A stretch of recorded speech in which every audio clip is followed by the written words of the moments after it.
In today's video, we're diving into Chapter 8, Monitoring and Logging, a must-know if you want your Kubernetes clusters to run efficiently, stay reliable, and stay observable. Let's be honest, Kubernetes is complex. With dozens of microservices, containers, and nodes interacting all at once, how do you even know what's going on? That's where monitoring, logging, and tracing come in. These three form the holy trinity of observability, helping you detect issues, diagnose problems, and improve performance. Logs are like the diary entries of your system. Every pod, every container, every service is writing logs that document what happened, when, and how. Let's say your app throws an error. The logs will tell you what went wrong, like a missing database field or an internal server error. In Kubernetes, we typically use centralized logging tools like Elk Stack, Elasticsearch, Logstash, Kibana, Fluentd, Splunk. These tools collect logs from across your cluster and bring them into one place. Imagine being able to search logs across all pods for a specific error with just one query. Life-changing, right? Pro tip: enable log aggregation, especially for distributed systems, where logs from dozens of pods need to be pieced together to understand one user journey. And don't forget log retention. Too many logs can kill your storage.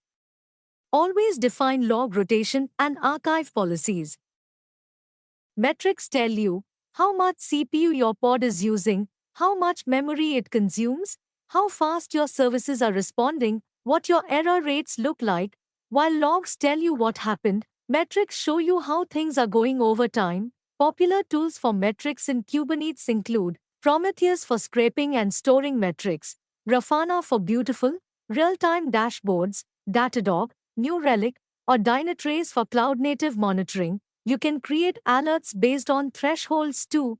For example, alert me if CPU greater than 90% for 5 minutes. Trigger autoscaling if memory usage is consistently high. Metrics help you plan resources, detect anomalies, and scale smartly before users ever notice a problem. Alright, now we enter the advanced realm, distributed tracing. Let's say a user clicks a button and it triggers a front-end call, a back-end service, a database query, a third-party API call. How do you track the entire journey of that request? That's where traces come in. Each step of the request is logged as a span, and the complete trace shows how long each part took. With tools like Jaeger, Zipkin, OpenTelemetry, you can visualize the full path of a request across your services. This helps answer questions like, where's the bottleneck? Is the delay in my database or API call? Did a retry slow everything down? Tracing gives you visibility across microservices, an absolute must in any production-grade system.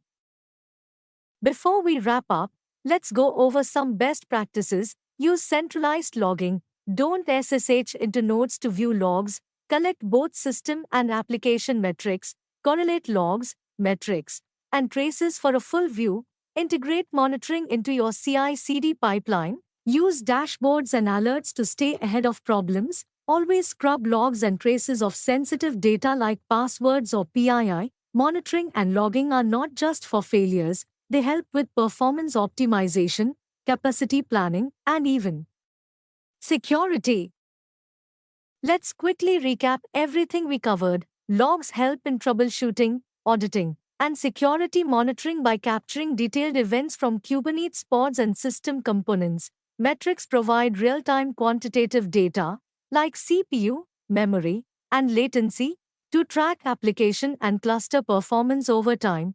Tracing allows visualization of request flow across microservices, helping identify latency issues and performance bottlenecks. Centralized tools like Elk Stack, Prometheus, Grafana, and Jaeger enhance observability by aggregating logs, metrics, and traces. Alerting systems use metrics to detect anomalies and trigger alerts or auto-responses for faster incident resolution. Practice exercise. What is the main purpose of logging in Kubernetes?